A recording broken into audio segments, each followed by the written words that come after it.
रांची के बेड़ो थाना क्षेत्र में बीते 9 जुलाई को हुए रविंद्र मुंडा हत्याकांड का पुलिस ने खुलासा कर दिया है। इस हत्याकांड के मुख्य अभियुक्त विकास मुंडा को पुलिस ने हथियार के साथ धर दबोचा है। पुलिस का कहना है कि हथियार के बल पर विकास मुंडा अपने क्षेत्र में वर्चस्व स्थापित करना चाहता था, जिसका रविंद्र मुंडा विरोध करता था और इस वजह से ही उसकी हत्या कर दी गई। सुनिए ग्रामीण एसपी गौरव गोस्वामी ने क्या कुछ कहा इस हत्याकांड को लेकर, इस पर खुलासे में क्या कुछ ग्रामीण एसपी ने खुलासे किए हैं।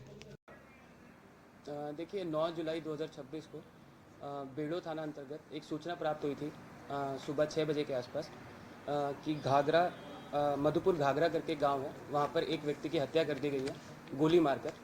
तो जैसे ही हमारी जो टीम थी, जो थाना प्रभारी बेड़ो हैं, डीएसपी बेड़ो हैं, वहां पर पहुंचे तो मृतक है जो उसकी पहचान रविंद्र मुंडा के तौर पर हुई।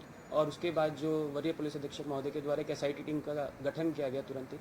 और जैसे ही उस टीम के द्वारा जगह जगह पर छापेमारी की गई और जितने भी फिजिकल और एविडेंसेज और टेक्निकल एविडेंसेज हैं उसको एग्जामिन किया गया, तो वहाँ से 3 व्यक्तियों का नाम सामने आया जिनके द्वारा ये घटना रात के टाइम पे की गई थी। उसमें सबसे पहला नाम था विकास महतो, विजय मुंडा, और तीसरे व्यक्ति का नाम था विकास मुंडा। इसमें आपको बताते चले कि जब हम लोगों ने वहाँ पे पूछताछ की और काफ़ी चीज़ों का सूचना के बारे में हम लोगों ने प्राप्त किया, तो उसमें जो सबसे इम्पॉर्टेंट चीज़ थी ये थी कि जो 8 तारीख की रात में तकरीबन 9-10 बजे के आसपास ये चारों व्यक्ति आस आप एक दूसरे को जानते थे और वहाँ पे ही बैठ के वहाँ पे पार्टी वगैरह कर रहे थे। पार्टी के दौरान ही जो मेन अभियुक्त थे इसमें विकास मुंडा, उसके पास में एक देसी हथियार था। देसी हथियार को वो चलाना चाहता था और जो गांव है उसमें दहशत फैलाना चाहता था। तो इसी चीज़ के लिए अपोज किया गया जो मृतक हैं रविंद्र मुंडा के द्वारा। उन्होंने बताया कि इस तरह की घटना करना किसी भी तरीके से उचित नहीं है गांव में, और इसी के बीच को लेके जो मृतक है रविंद्र मुंडा और जो मुख्य अपराधी हैं विकास मुंडा, उनके बीच में बहस होना स्टार्ट हो गया। और जैसे ही बहस थोड़ा ज़्यादा कन्वर्ट हुई तो जो विकास मुंडा है उनके द्वारा जो मृतक है रविंद्र मुंडा, उनको गोली मारकर हत्या कर दी गई।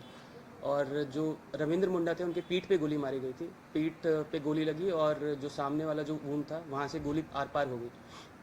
ये जैसे पिस्टल भी आपको दिखाया गया कि एक देसी पिस्टल है जो कि काफ़ी इस टाइम पे यूज़ में नहीं आता है। तो एक सिंगल शॉट उन्होंने मारा और उनकी ऑन स्पॉट डेथ हो गई तकरीबन 5 या 10 मिनट के अंदर ही।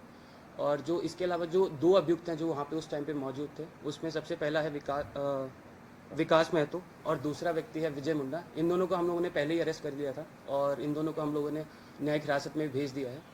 और साथ ही साथ जो विकास मुंडा है उसी के पास में हथियार था, उसको भी हम लोगों ने कल अरेस्ट कर लिया है।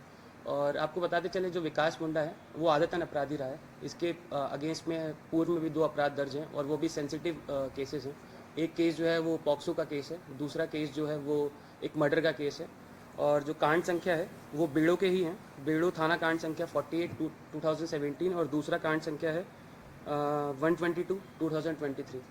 और रही बात जब्ती की, तो इसमें जो देसी पिस्टल है वो जब्त कर लिया गया है। साथ ही साथ हमें 3 राउंड भी मिले हैं और उसके बाद 2 मोटरसाइकिल जो वहाँ पर मौजूद थी घटना के टाइम पर, वो भी हम लोग के द्वारा जब्त कर ली गई हैं।